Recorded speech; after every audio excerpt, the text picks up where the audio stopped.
It was a harrowing day in court. A family, torn apart, sat on separate sides of the courtroom. Prosecutor Christina Wright started the session by reading out the facts of the case. She then read out numerous victim impact statements, including that of the father of Maxwell Santos, who died in the crash.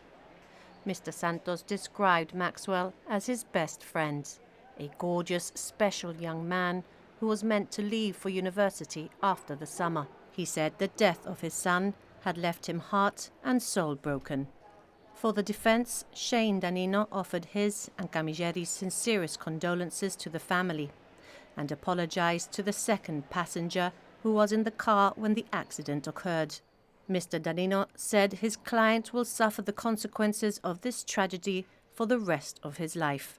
He told the court that the defendant had sustained life-changing injuries and will continue to need lifelong surgical and non-surgical help, which will worsen with time. Chief Justice Anthony Dudley described the victim impact statements as devastating.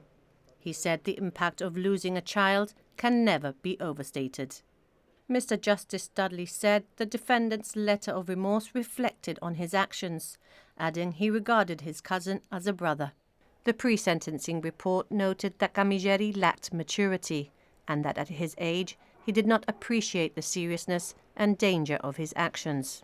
However, Justice Dudley said the speed on impact was between 102 and 128 kilometers per hour, significantly above the 30-kilometer limit, and that he disregarded his passengers' warnings to slow down. When sentencing, Mr. Justice Dudley told the court that no sentence can reduce the indescribable tragedy that Brandon Camilleri had brought upon many. For the count of death by dangerous driving, the Chief Justice sentenced Camilleri to 5 years and 8 months.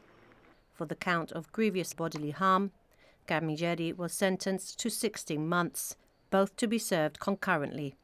Finally, Mr. Justice Dudley disqualified the defendant from driving for 8 years and 10 months.